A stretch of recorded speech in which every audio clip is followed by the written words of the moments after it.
Hi, I'm Tony Russo, and this is Funeral Service Insider from Kates-Boylston. Each episode features conversations about emerging trends and news that affect the death care industry. We talk to people who understand the delicate balance of change in a profession and vocation steeped in tradition. This week, I'm speaking with Eric M. Bester, who owns 2 funeral homes in North Carolina. He opened the state's first and possibly the country's first standalone Aquamation facility. We ran a feature on him and his novel approach last year in Funeral Service Insider, the newsletter, but his enthusiasm and his willingness to share just made him such a charming guest. I wanted to share him with the rest of you. It's not just his approach that makes him successful, I don't think. It's that he is genuinely a true believer, and it comes through in the way that he talks. And that's important because just saying, hey, this is a good idea is different from like believing in your heart it's a good idea. And in this case, we're talking about Aquamation, and it really comes through when you listen to Eric talk. As always, please stay tuned for the postmortem, which is after the credits, because this week I want to talk about something that I'm going to start calling the Penrose effect. But for now, let's listen to a word from our sponsor and then get into it with Eric M. Bester.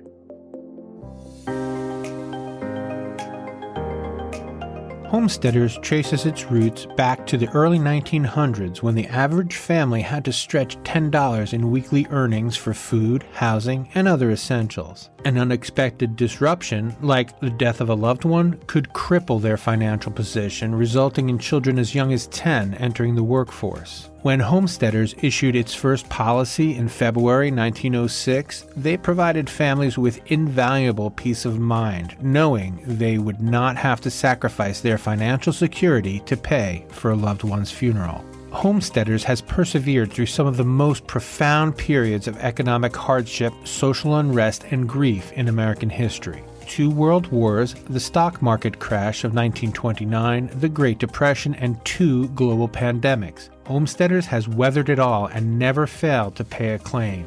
Today, the company safeguards more than 800,000 families across the country.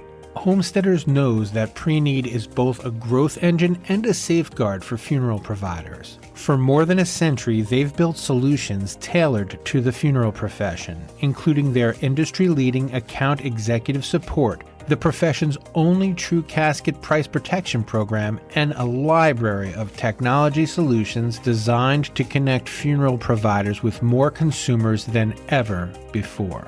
Homesteaders understands that when it comes to pre-need, one size fits all isn't the best fit. That's why they work with their customers to design pre-need programs that are custom built for your business, not anyone else's. Visit homesteaderslife.com today to find out why personalized pre-need starts with Homesteaders. So you came to my attention when I was doing just my daily, what's going on in funeral business Google search, because your obituaries, I saw your obituary said Tranquility Cremation by Aquamation. And my original idea for the story was, isn't this a good idea to put that you do Aquamation right in the title of your business so that when people look for obituaries, they see that there's an Aquamation place. But your story was so much deeper than that. You were actually waiting for Aquamation, and your road to getting to Aquamation didn't even start with people. Right. Correct. Started with pets. How did you decide that you wanted to do pets? How long have you been in the funeral business, and what was that transformation like for you? Well, so I've been in the funeral profession for 25 years, and in 2018, I decided a good way to diversify ourselves was let's open our doors to pet families. But I wanted to do it a little differently. I always have been interested in the Aquamation process for the human side, but I had realized over the last couple of years that option was available for pets as well. At that point in 2018, human Aquamation wasn't approved yet in the state of North Carolina. So, and really our cremation rate wasn't at a level that would support having, whether it be a retort or an aqua system in our facility. I went back to, let's serve families that have pets. That's 70% of the population. Right. So we had a great area here inside of our funeral home that was an easy conversion. And then eventually later on add the human system once it was available in the state. We put that system in for pets, and we quickly realized the human side interest by doing families, fur babies, because everyone that would come in would ask, wow, can you do this for humans? And my answer was yes, but not in our state yet, maybe, in the next 5 years.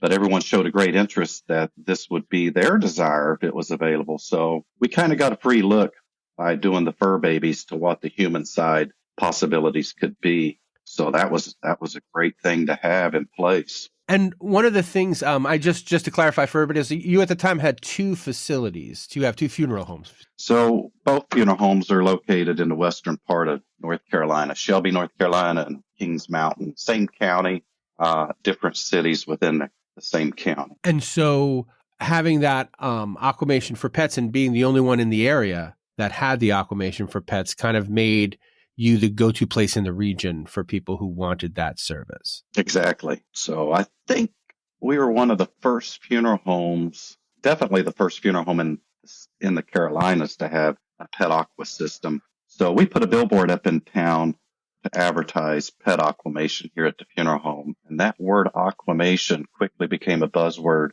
in the community. So anytime any of us went anywhere in the community, people would stop and ask about, hey, tell me about Aquamation. I saw your billboard. I pulled my phone out and Googled. That's fascinating. So it became a conversation piece because it was a word no one had ever heard of. So, and also the fact that it was pets makes it a little bit easier. Do you think the fact that you started with pets made it easier for strangers or people who knew you but didn't have any immediate need to ask about it because somehow the stakes feel like they're a little bit definitely. less? Definitely. It gave us a great opportunity to kind of get our footing in how to market it, being a funeral home as well, and how to market the aqua process itself. It couldn't have worked out better because 6 months later, the state surprisingly approved human aquamation. No one really knew that legislation was going through. The legislation had been written several years ago and just got tabled, but it got bundled into group of other legislation, and we knew it was going through. And I said, you know what? It might be a little premature in buying another system and where we are with our cremation rate, but let's be the first. I wanted to be the first in the state to have that human system. And it wasn't just a vanity thing. It was also a true believer thing. Like this is something that you believe in. Oh, definitely. Over cremation. And can you talk about why you like this more than cremation? Well, so yeah, I have personal views. I've cremated individuals for many, many years. I started out in Arizona after college. So in the mid to later 90s, I got exposed to a high cremation rate. Arizona is a very transient state, so a lot of individuals desire cremation at the end of life. But I found myself going in to the funeral home every morning and preparing cardboard containers and placing individuals in those containers and sending them out to the crematory for cremation. And I thought, that's not really what I just spent the last 4 years in college for. I like ceremony. I like the preparation process for individuals after life. The cremation process itself is a very destructive and brutal process. And I've known of the aqua process for years, but it just hadn't come around to the funeral homes. So the cremation rate in Arizona was extremely high, and we were just basically, I felt like we were, I hate to say it, but it was just a body processing event every day.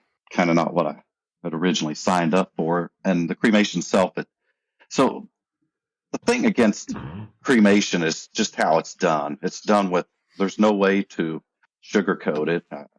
The body obviously is put into what I often call a firebox, which in our profession we call it a retort, which is an oven that burns at 1800 degrees. The body is literally on fire. I've never liked that process, but it's not to speak negatively about the cremation process because truly that's all we've ever had is burial and cremation. Today, and what I speak upon is there's a far better way of getting the same end result. That's alkaline hydrolysis. And we choose to refer to it as aquamation. We have the system that allows us to use that term aquamation. It's a far more dignified and humane process for anyone. I always challenge a family that might be on the fence between aqua and cremation that they should visit both facilities and see how they operate, and the public gets it. So when they're given the option between water and fire and they see how the two actually work, they'll choose water Right. nearly every time over the old traditional way of, the flame. And actually, along those lines, you had spoken about your ambivalence about ever adding a retort to your funeral home. You offered cremation to your families, and when they wanted it, you kind of outsourced. That's that. correct.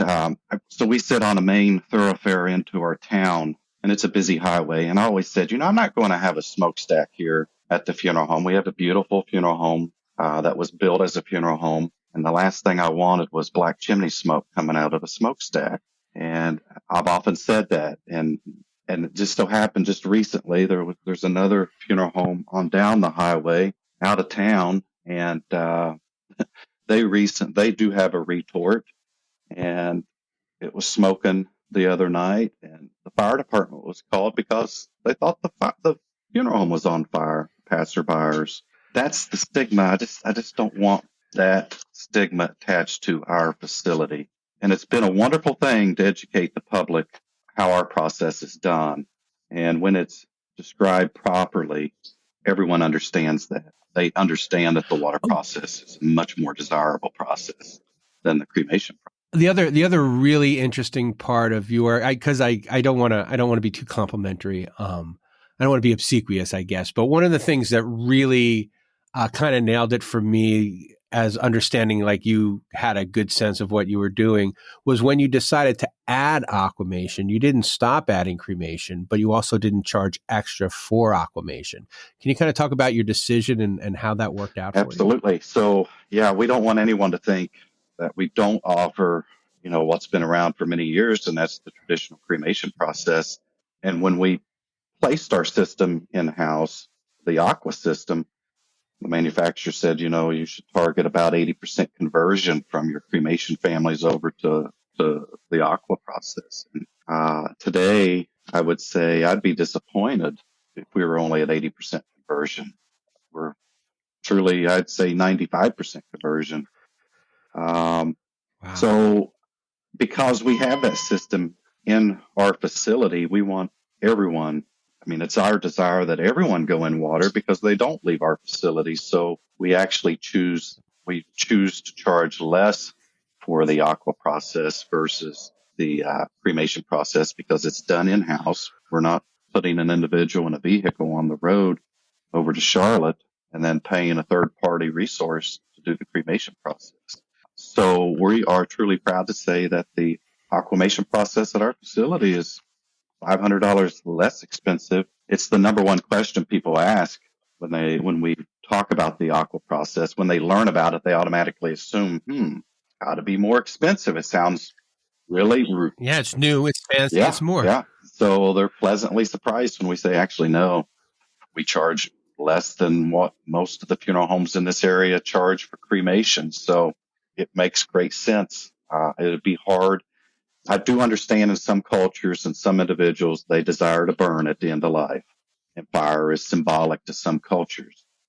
But for most of us, water is significant to our lives, whether we realize it or not. There's a line that we often use that I took from a pet family that I served before we were even doing human aquamation. And she said, Eric, it makes sense to do this water thing that you do. And that's how she described it, this water thing. And I said, I agree. I said, at the end of life, it's a wonderful process if you need it. She said, well, when you think about it, we're born through water. We're often baptized through water. She said, we're even 60% water, which on average, we're 65% water. She said, to go out through water makes perfect sense. And so I said, my goodness, that's a perfect statement that you just said. I said, I'm going to use that in my marketing material. And we cleaned it up a little bit. And that's been a powerful thing for those that kind of teeter-totter on the fence, because mama said she wanted to be cremated at the end of life. We don't know about this water thing. But the truth is, Tony, at the end of life, people choose cremation for two reasons. It's not for the fire. They don't want their earthly body burned in fire. And actually, a lot of people would rather it not be done that way, but they choose cremation for two obvious reasons: simplicity and affordability, not because they want that fire process. That's a great thing. We talk passionately every day about Aquamation. We get a lot of interest from all over the East Coast, not from just folks in our profession, but families. We bring families in from other states that haven't either approved it yet or don't have a provider yet. We sat here on the East Coast as the only provider for probably 3 years. So we really became the to-go people for the Aquamation process. I want to take a minute to talk to you about our Kates-Boylston webinars. We have them regularly throughout the year. Registration is always free. You can just visit the webinar section of kates-boylston.com to sign up. Link in the show notes as always. But if you can't make it to one of the broadcasts, you can always play it later. We send out email notifications once the video is live, and then we leave it there forever because most of these things are evergreen. You can listen to them and they remain useful over time. We've had webinars about green burial. We've had webinars about live streaming, digital technologies, business performance, metal recycling, cremation, pre-need, and so much more. Anything that we think will help you run your business, we're going to try to put a webinar on for it. In fact, we have two really cool ones coming up in the next couple weeks. On February 21st, you can learn how to use business intelligence to lead your business and sleep better from industry expert Alan Creedy of Creedy & Company. And then on April 4th, Jake Johnson from Johnson Consulting Group will discuss when is the right time to buy or sell and how to determine your succession plan. As I mentioned, the video library is available 24 hours, 7 days a week. You can browse and see if there's something you'd like to come back and look at later, so I can absolutely recommend checking out our video library at kates-boylston.com. We're here to help you discover new ideas and strategies one webinar at a time. Stay informed, stay ahead. We've been guiding funeral service professionals for almost 150 years. We'll see you at the next webinar. Sign up today at kates-boylston.com. And that kind of brings me to the novel idea for expansion east. You mentioned bringing people from across state lines. Eventually, you decided to open up a pure aquamation facility. That is a building where you do aquamation and only aquamation. Can you talk to me about your decision to do that and how you kind of made that happen and what the ups and downs were of the process and following? So I didn't mention, but here in Shelby, North Carolina, we were the first human aquamation system to come into the state. We rode that wave for about 3 years. And I will tell you that I got creative in my thinking and maybe a little bored as well. I became curious to whether an aqua-only facility would work. Would people call that facility and come just for the water process? That's all we could offer would be aquamation. It's not a funeral home. So I put a lot of thought into it. And my next thought would be, well, where would we do that? What markets would be ideal for that? And so I zoomed in on Wilmington. Wilmington met all the criteria. Perfect. It's a transient market. Transient means it's high in cremation. It's a coastal market. People live there for what reason? The water. And that's what we're all about, is the water. So, and there's a lot of rooftops there. Very large growing city. That was ideal. So off we went. We purchased a facility 1 block from the hospital in downtown Wilmington, and we're situated right on Dr. Alley. All doctors' offices. Here we are with our aqua facility, which, it's end of life care. But that was a challenge. So our state allows for us to operate directly to the public. and not. And if Go I ahead. I just want to interrupt here for a second for factual reasons. One of the things that's interesting about North Carolina is it allows standalone cremation, and it passed Aquamation as if it were a kind of cremation. Exactly. That's not the case all over the place, but it's interesting that it's the case in North Carolina because it allowed Right. this to happen. And I've learned other states. I was just in Vegas last week for the Dead Talks, and I went and visited a brand new aqua facility out there, and just popped in on them. And they were happy to have me, and we sat there, and I wanted to offer anything I could because I've been down the road 5 years ahead of them, and they're just coming out of the gate. So the state of Nevada allows the same thing that we've done in Wilmington. And so we designed this facility to be coastal, and like here in Shelby, I like to take the mystery out of everything, including the preparation. I like to do show and tell. I like to do tours of the facility. Here in Shelby, our systems sit side by side, our pet and human systems. So in Wilmington, it's designed, the front end of the building's open to the public. That's where we conduct our arrangements with families, and the back end is our production area where our aqua system is. And that too is open to the public. We get a lot of interest. People are very inquisitive in how the system works. So we opened in 21, was our first calendar year. We served 93 families in year one. I was ecstatic with 93 families. What were your expectations? I didn't really know. I thought, if we could do one a week, because again, here at our Shelby location, we're an existing funeral home. So we have people coming in for cremation that we can convert to water. So that's a free thing, basically. We're a funeral home. So we went to Wilmington not being a funeral home. So we had to market this as an end-of-life provider. And with that being said, we've spent a lot of time trying to come up with a name that would resonate with the public to show that we're an end-of-life provider. And the name was really critical. And I had to put a word in there that I really didn't want to, but everyone identifies with that word, cremation. And so Tranquility Cremation by Aquamation. The only reason that word cremation's in there is so folks can identify that we're an end-of-life provider. Cremation by Aquamation. What is Aquamation? And so that word once again became a buzzword in that city. And through a lot of marketing and free press, we got a lot of traction. We got the city of Wilmington was very interested in doing news stories on this process. It wasn't a news story itself on what the process even was. Not so much, we're new to town as a business, but hey, there's another option for end of life, burial, cremation, and now you can go out through water. So year one, we had some really big names in the community that we serviced through our facility and really put us on the radar.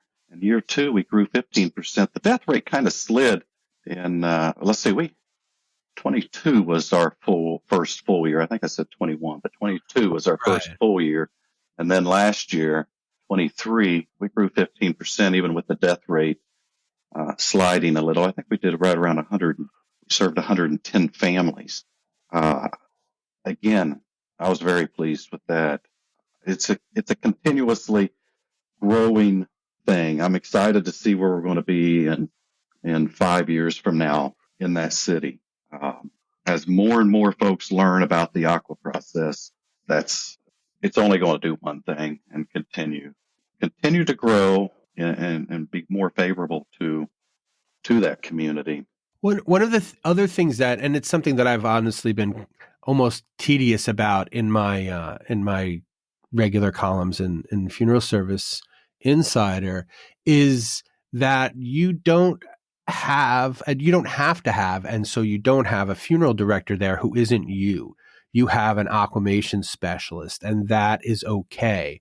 One of the difficulties that a lot of people have with retention is having funeral directors do things that that a non-licensed person can do.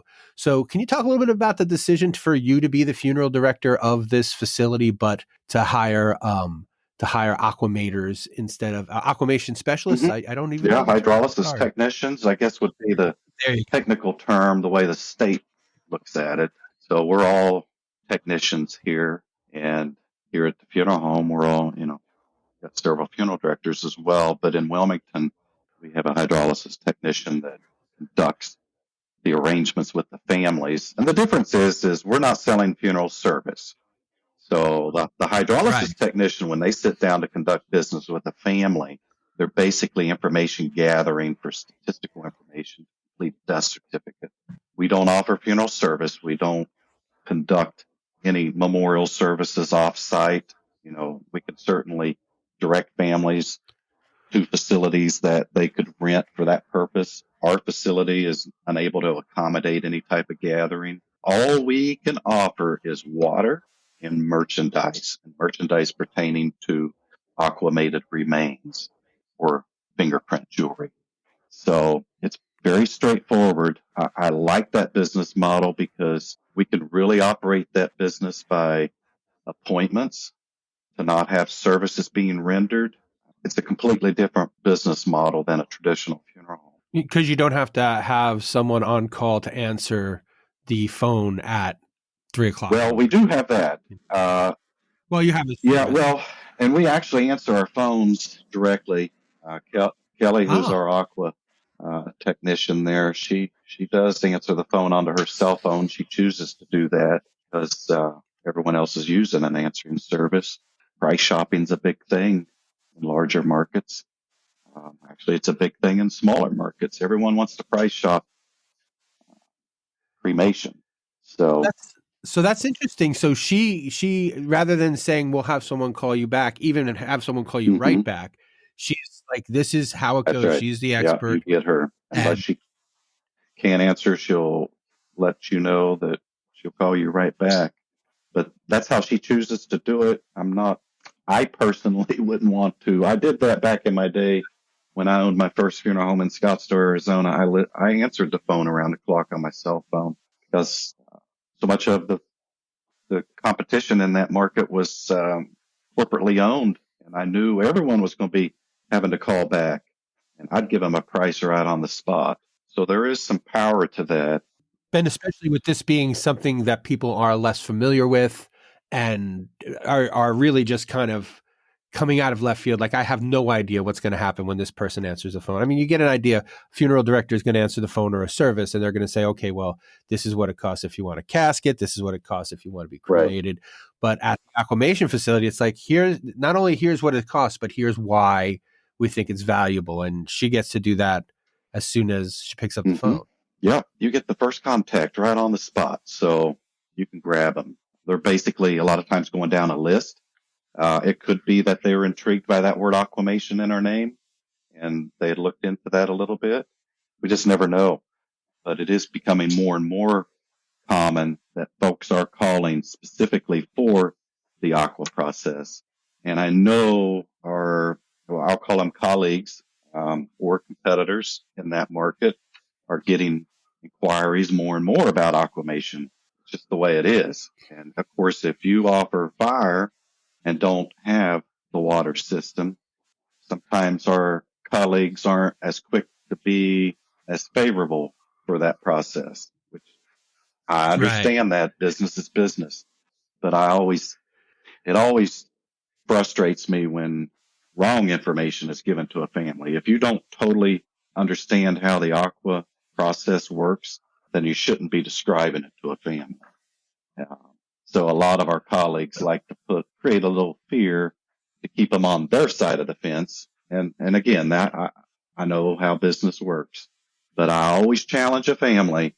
I'll give you the facts. You can choose fire, or you can choose water. That choice is yours, but do know the facts of each process. And then you make the determination which one fits best for you. And when that's done honestly and openly, the water process, that, like I shared with you before, our website domain name in Wilmington's waternotfire.com. Public, I say it often, the public gets it. When you give them the option, they get it. They just got to know their options. And I know it's bad form to repeat a mistake, but I'm just curious because I've been in this. So Aquamation I've been writing about funeral service for almost 3 years now. And Aquamation was the first thing I learned about. So I don't know a world without Aquamation. What is some of the misinformation that's out there? Well, there's three things that are often said. One being it's, obviously acid we're using, and that's totally opposite. Anyone that understands chemistry and what we do, and I do show and tell here at the funeral home. We have a Great Pyrenees that we aquamated. The family chose not to have the remains back, so we keep a portion of that Great Pyrenees on display to show how gentle, clean, and detailed the aquamation process is. And I often communicate, if we miss a Band-Aid on an individual, or if a lady has acrylic fingernails on and she goes through the aqua process, guess what comes back with the skeletal remains? That Band-Aid will come back. Those acrylic nails will come back. Anything not natural to your body will come back. Obviously, implants, replacements, ports for chemotherapy administration and things like that, dentures, all of that comes back at the end of the process. It's a very, very gentle process and how it actually works. People often ask, well, how do you get ashes back when you're utilizing water? It's a commonly asked question. And we did a bad thing by calling what we get back when we give cremated remains back. They should have never been referred to as ashes, but because you burn something, we always get ashes back. And so we've always called that ash, and it's not ash. Calcium phosphate, skeletal remains, that's given back to the family. So folks say, well, if you're using water and you're not burning, you're not getting any ash back. So what do we get? A gallon of water back? And you'd be surprised folks that think that. It's an educational process. Aquamation it's not one of those things that you build it and they will come. You put it in and you gotta educate your market for what it even is, and then they will come. And I tell a lot of prospective individuals that are looking to add it to their business or do what we did in Wilmington, don't think that you can just go put this in your market and they're going to be lined up. You got to back up the resources in your marketing effort. It's a must. It's a very much a must. You can't just advertise we do aquamation now and think that your market's going to, shift over your direction without knowing what it is. You asked about the misconceptions. The acid would be one, that we're boiling bodies. Or one of our colleagues in town, one of the workers said to one of my workers, well, I hear you're boiling bodies over there now. And we just shake our head. The water never boils. Don't actually want it to boil, but it never boils. So those are two of them. I guess the other might be that, you're just going down the drain. Well, it's a sterile solution. It's minerals, very similar to, I guess, the embalming process. Yet when we discharge and it goes through the water treatment facility and is recycled, it is the full cycle of life. When you think about the embalming process and where our blood goes, along with formaldehyde, that's going down the drain as well, which is part of our body. So I think before individuals speak out on something that they're not that familiar with, they ought to be more educated on the process. I've sat here for 5 years with my human system here in Shelby, North Carolina, and I can tell you less than a handful of individuals in my market within a 50-mile radius have come in the door wanting to be educated on what this is when we're so close. Why more individuals within our market? That's something that's so advanced, sits right here. They're hesitant to come learn about it. And that's just our industry, unfortunately. And I guess it's that old thinking, if we don't have it in our back room, then we don't want to know about it. That's what's interesting to me about that is, and good for you and congratulations. If they're like, oh, well, Bester does that. I don't have to. There's already someone You're exactly doing that. Right. But no one said that about cremation. Nobody's like, oh, well, they're doing cremation. Now I can't. I sat here for 3 years in the state solo. And so I had the number one system, the first system in, and then I put the number two system in. And the number two system started generating interest. People started paying attention to that. And that's what generated the third system to come to the state. And he told me straight up, he said, Eric, he said, I watched what you did in Wilmington. And then Desmond Tutu died, which kind of put Aqua on the radar across the world. So he had zero funeral experience. Death care background was zero. And I told him, I said, wow, I don't know that I'd want to do that, going into it and never working the first day in a funeral home, let alone such a niche thing that Aquamation is. Right. And it's very niche, but that's, each their own and what they feel comfortable in doing. But it's been a game changer for our business. It's created great exposure for us little people here in our little market in North Carolina and being able to expand.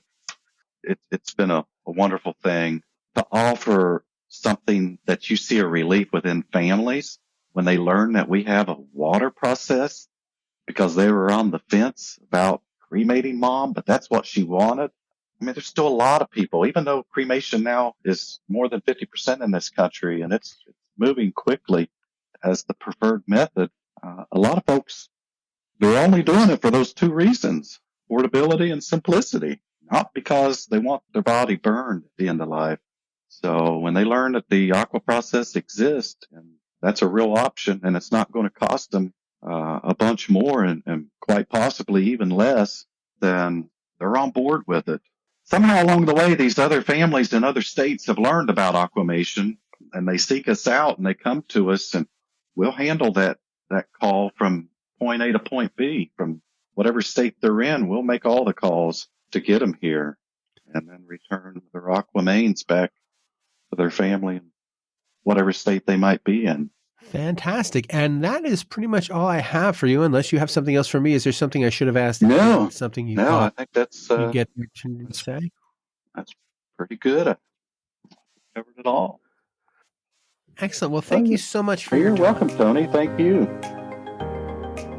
Homesteaders traces its roots back to the early 1900s when the average family had to stretch $10 in weekly earnings for food, housing, and other essentials. An unexpected disruption, like the death of a loved one, could cripple their financial position, resulting in children as young as 10 entering the workforce. When Homesteaders issued its first policy in February 1906, they provided families with invaluable peace of mind, knowing they would not have to sacrifice their financial security to pay for a loved one's funeral. Homesteaders has persevered through some of the most profound periods of economic hardship, social unrest, and grief in American history. 2 world wars, the stock market crash of 1929, the Great Depression, and 2 global pandemics. Homesteaders has weathered it all and never failed to pay a claim.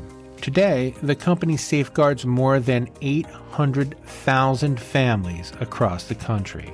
Homesteaders knows that pre-need is both a growth engine and a safeguard for funeral providers. For more than a century, they've built solutions tailored to the funeral profession, including their industry-leading account executive support, the profession's only true casket price protection program, and a library of technology solutions designed to connect funeral providers with more consumers than ever before.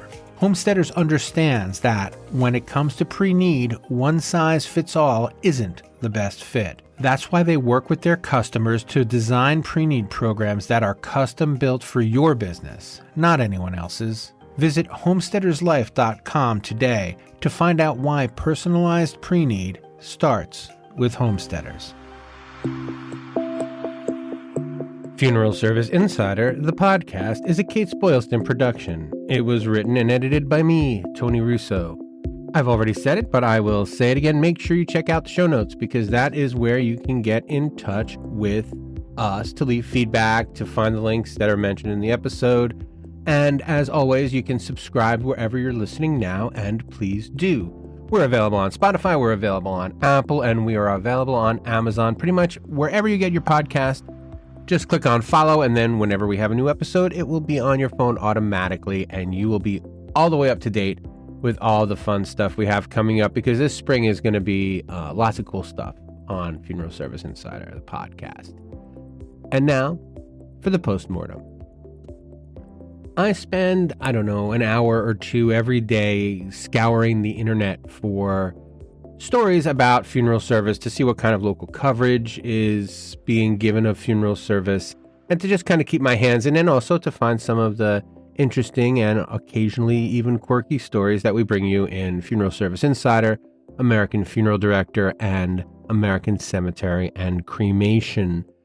It has been a long 6 months since the discovery of nearly 200 bodies in Penrose, Colorado, because the features changed. I used to run regularly in the In Case You Missed It section of Funeral Service Insider. I run this In Case You Missed It, and I used to do this earned media section. And the earned media section was just kind of like hey, look, this funeral home got noticed in its local paper. And those have kind of faded away and been replaced by different investigations into local funeral homes. I've only been covering the funeral profession for 3-ish years, a little fewer than 3 years, but I've been in the newspaper business for a very long time, and I can just hear how these talks in the newsrooms are going down. Oh, did you see what happened in Colorado? What do people here think about cremation? What do people here think about the afterlife? Go find someone to talk to, or go see how nefarious our local funeral home is, depending upon the editor's attitude and depending upon what they think the readers will be interested in. In this week's Funeral Service Insider, the newsletter, and you can find it on the website for free, there's a link to a really good story about a couple of funeral homes in Iowa that do cremation. And that's kind of what I wanted to get at in this week's postmortem. If you own a funeral home or work at a funeral home and you're doing something nefarious, it's only a matter of time before you get caught at this point. People are looking, and they're looking with a particularly biased eye because of the horrors of Penrose. We've run stories in the In Case You Missed It section about veterinarians accusing pet crematories of not handling the bodies of pets correctly. It's something people are extra sensitive about now, and the more news that comes out, the more news that gets made, and it seems like a cycle. The first week in February was particularly bad. There was a Wall Street Journal article that came out that accused the NFDA of protecting bad actors. And right on the heels, or right before that came out, the FTC announced that 39 funeral homes had failed their test as far as calls regarding the GPL. And not to take anyone to task, and everyone is running their business as best as they can. It's clear the FTC is getting ready to make whatever announcement they're going to make about whatever's going to happen with the GPL. And they're just kind of building up more evidence that, the funeral homes can't be trusted to answer their own phones and to deal with their own customers. It wasn't a shock, but it is too bad. So I guess all I want to say about this Penrose effect is, as long as everyone is willing to pile on, and as long as so many people are interested in what happens in a funeral home, now might be the right time to reach out to your local paper and offer them a tour, show them how things go.